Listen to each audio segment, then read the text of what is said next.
deep in the shadows. I know it's hard to put one foot in front of the other. Hi guys, welcome to the channel. CeeChronicles here. I post fragrance related content on this platform and do invite you to subscribe and join the family. And to those who are returning, thank you so much for coming back. I have finally gotten my hands on strawberry pound cake from the house of Paris Corner. Remember when I came with a Paris Corner haul some time back?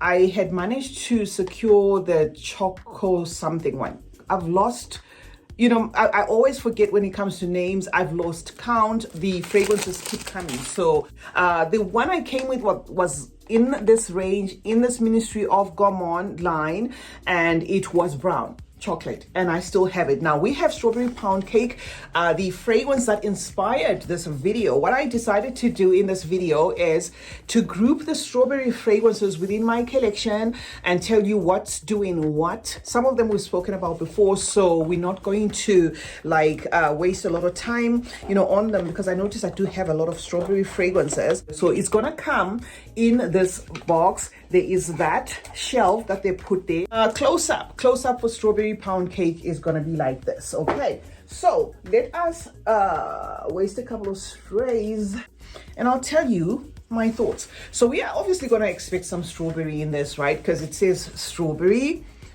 and it's a really sticky, jammy strawberry.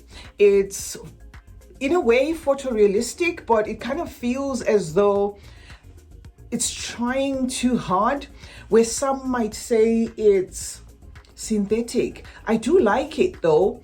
I love how it's a sweetened, sticky strawberry, but based on experience, sometimes strawberry doesn't hold that much. So I'm curious to know whether it's going to keep on with this much pushiness. Okay, so the top notes for this are the strawberry, the lemon, and the coffee note. For now, I am not getting a coffee, but I am certainly getting a sweetened feel of a synthetic strawberry. The mid of this list, cashmere and musk. The musk is also listed at the base, so it's going to be a double dose of musk. It's just a difference in what the other musk is doing. The other one is supposed to be cashmere and musk, adding sort of like a velvety touch to everything there. And then there's going to be the musk that is usually put in a fragrance to help it with longevity. So that is what you expect in the mid and the base.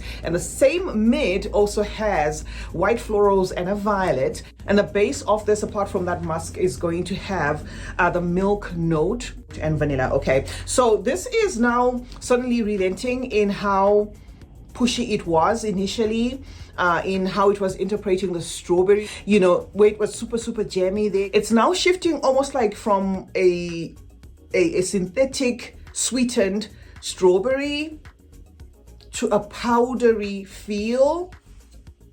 I still wouldn't say I'm getting coffee in this. It kind of skips from synthetic sweet sticky strawberry, jumps to a powdery feel of the florals, perhaps also anchoring that violet thing, because violet does come across as powdery, but this is not a fragrance I would say vibes purple. It's not purple to my nose, which is sometimes what the violet flower does. It's not giving me that. It's just giving me the powdery feel of that floral, white floral, perhaps orange blossom and violet. And then I am getting that soft muskiness. It kind of feels like it's a powdery thing in the dry down there. And I am fast losing that strawberry, which is a good thing, because I thought I was going to revisit this. I think I still will. I'm going to skip to the other fragrances. I still will, to see, how it turns out. But I am certainly at this point in time, 6 minutes in, can say I am losing, that vivid strawberry. It's now getting more powdery than anything else. So anyway, guys, let me move on. Now, this DNA, guys, which we were given originally by Kayali, the bougie marshmallow, is the same DNA that was replicated by Paris Corner in Marshmallow Blush, French Avenue in Schmallow Fluff, Hot Lashes Cloud Candy, And then this is in a box because I actually intended to give it to Maima and I forgot. So let me just maybe take it out.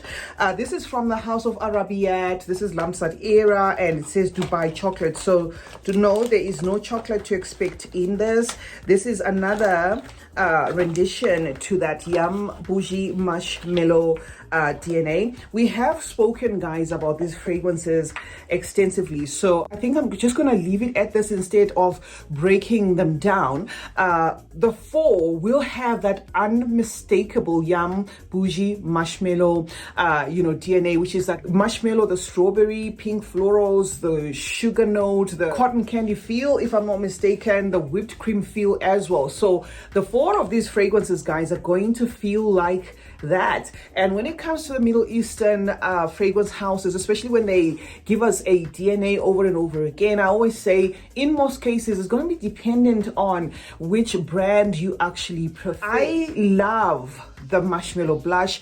If you guys follow this channel, you will know that I even have a backup bottle of this. I regretted, purchasing a backup bottle of it when I then got Cloud Candy from the House of Hadlash that was vibing the same way. So this and this, to my nose, the differences are barely there, really. And then the Schmallow Fluff feels as though it's a little bit on the sweeter side, as though it's not only the strawberry, as though the strawberry is working with other fruits to add a jamminess to it, but arrives at that fluffy, creamy, candy, marshmallow thing. Then the last one that I have within my collection with the same DNA is that Yum Bougie marshmallow is going to be Dubai chocolate from Arabia. This, however, feels to me as though it has mixed berries than for me to come and say it's just the strawberry. It kind of feels like it's got a jamminess to it, which is not really distinctly what I get from strawberry in some cases. Perhaps blackberry, raspberry, the strawberry, and even a nectarous accord to it, just slightly, but it's very hard to tell it apart from that Yum Bougie marshmallow DNA. So this is going to be one that you could also opt for if you're looking for that Yum Bougie marshmallow. There's no distinct chocolate in this, so don't purchase it for the next two I wanted to clue you up on.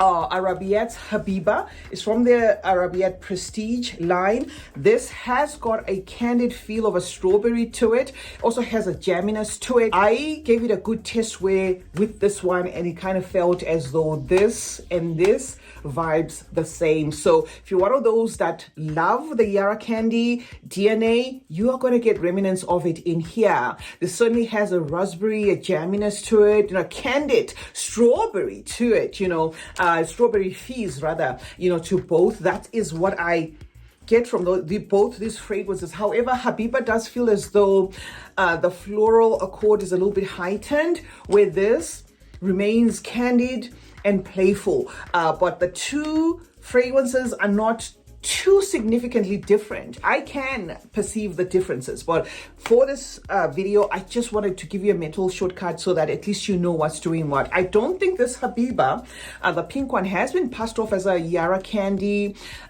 clone, perhaps by a lot of people, and I'm not here to say it is a clone for that. I'm just saying if you love this, you're most likely going to love this. And if you love strawberry or strawberry fizz or that candied strawberry, then certainly you're going to love the two. So these are fragrances built on a strawberry note, Habiba and Yara Candy. And next up, I have this one from the House of Hadlash, Vanilla Pearl. This is simply, to my nose, Vanilla Candy Rock Sugar, inspiration from the House of Hadlash. So it's here because it also has that strawberry note. It's very sparkly, it's sweet, it's gourmand. All these fragrances I'm talking about here, guys, are going to be ideal for those who love gourmand fragrances. This is a fragrance, that just puts a smile on my face. It's very silky. I guess this is why they say they named it Vanilla Pearl. It's very sweet, fragrance. It's ganged up on the sweetness there with like sweet sugar, a candied feel of a strawberry. I don't think the cartilage one actually lists the note of strawberry. It does list a bubblegum there, but the bubblegum, if the bubblegum note is what they have used indeed, will be a strawberry, flavored bubblegum. And then there is something here that feels like whipped cream and that candy accord. But to cut to the chase, if you love vanilla candy rock sugar by Kylie, this is going to be a great alternative. Strawberry in florals with a lot of sweetness, playful fragrance, but also not juvenile. This is kind of, one that even older people will love. It is a vanilla pearl from, of course, Highlight. And while we're at it, let me just show you this. Let me just show you this one. This is mukhallat, okay, from Montao. If you're like me and you have a nose like me in how, I perceive strawberry, I wouldn't say buy mukhallat for the strawberry note. You will be disappointed.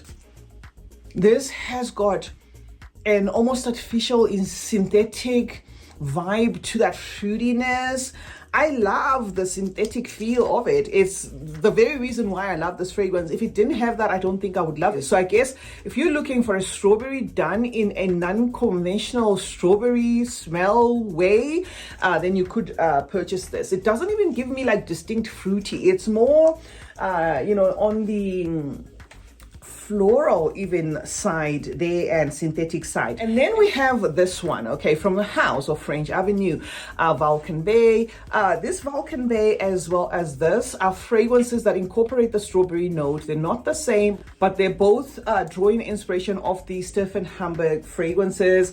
This Vulcan Bay drawing inspiration of that pink boa. Okay, this is also going to be a strawberry scented scent, but not as playful as the other lot that I showed you. In fact, the strawberry in here is not that busy. What I get the most is perhaps even raspberry, in blackberry and blackcurrant, that sort of thing. A little bit of some greenness there. Not as sweet as I would say the other ones were doing. This one is also got that grown feel about it, mature feel about it. And by this, I mean, say I wanted to gift a fun, sweet, fruity fragrance to a teen, this wouldn't be the first thing that comes to mind.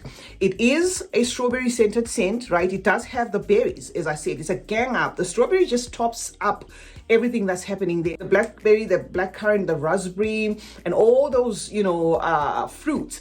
But to top off everything, there's going to be like an aromatic rosemary there, adding a twist to it and a floral, thing about it. But yes, it does incorporate that strawberry note. And then Veneno Scarlet.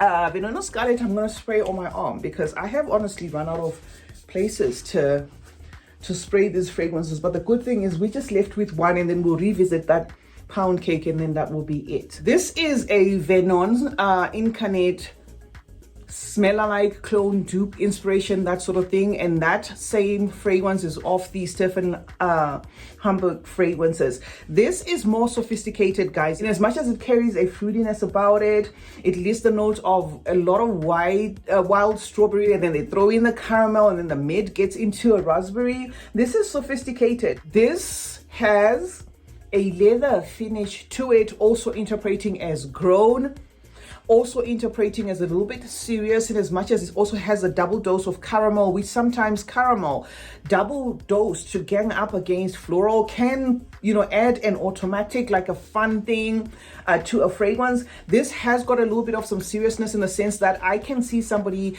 wearing this, even I can see a CEO wearing this, okay? Someone with a suit and tie wearing this, special occasions wearing this. Of course, we wear fragrances whenever, because remember, we've incorporated fragrances into our daily life where they're now like our wardrobe. So it's really not about, I'm going to wear this for a special occasion. Being alive is a special occasion. I'm just trying to make it as mentally clear to you there what this fragrance is doing. That yes, it does have that strawberry, but there is also other, berries that gang up there. They've put the double dose of strawberry, one being the wild strawberry, which in some cases will come out as a green leaning strawberry than a fun sweet strawberry. But then they have put again the strawberry and the raspberry and the blackberry, that sort of thing. So yeah, this is a little bit on a, sophisticated side. It also does feel spicy, even woody, and then that leather finish, a little bit of some tonka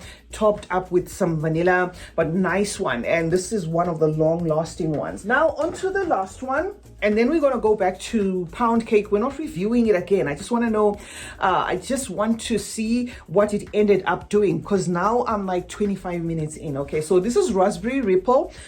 This I wouldn't say is only strawberry. Okay, I do get a burst of that raspberry, a very vivid raspberry that communicates, but again also gives shine to the strawberry at the same time. So this is going to be more mixed fruits, blackcurrant, raspberry, strawberry in florals like freesia, and then you add magnolia that wraps everything up, working together with that cashmere and wood to give it a softness, something that's like suede, something that's smooth to the nose, and then the caramel there, and of course the marshmallow. So it will please both the young, and the more mature. It's sharing the same shine.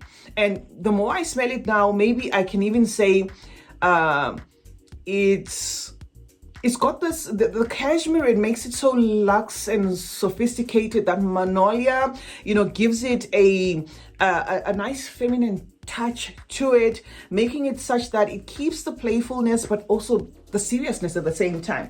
But the initial burst is going to be very fun-filled, where you might think, oh, what was C even talking about? Romance Reverie has got the strawberry note as well, but this ends up giving shine to the lychee. Remember, I said for some, we're not going to dwell much on them because we have given them full reviews, but I couldn't afford not to add this because it does incorporate that strawberry note, but it ends up being more about the lychee mixture of other fruits, like the apple being crispy, a little bit floral, drawing inspiration off that early anniversary from the House of Xerxes. Okay, so now before I close this video, let me tell you whether there's been great changes. All right, I don't think it was a wise idea to spray this on paper because I can barely smell it now. Everything is faint. Everything is faint, or almost feeling like a very powdered, soft, not even one I'd call sweet, faint strawberry fragrance. Okay, so the promise of the pound cake is going to deliver in the first few minutes, or perhaps in the first 20-30 minutes. After that, it becomes sort of like a powdery, musky scent. That's what I'm getting, guys. Even almost gone. Like, I wouldn't want to spray it again because I reviewed it. I sprayed it, reviewed it, and then sprayed it again and put it on the side. So I don't think spraying it again would be helpful at the moment. Yes, it's Gourmand, but this is a very soft one, very soft, as in it's not trying too hard. I was hoping it would be maybe like Rave Now, the pink one, or like Burberry Her, but it's too soft and too delicate for that. But anyway, guys, that's it. That's all I had for you in terms of strawberry fragrances. Let's meet in the comment section where we discuss more about fragrances. Let me know your thoughts on some of the fragrances that I came with here, your favorites, the ones you want to add to your collection. I'd love to interact with you in the comment section. Remember to turn on post notifications, guys. That way you get to be notified anytime I upload a video. If at all I didn't expand as much as you hoped I would, you check in my previous videos, I would have covered the fragrances extensively. So, to avoid repetition, I wouldn't have gone on and on. Of course, remember, guys, that smelling good is a form of good manners. Cheers.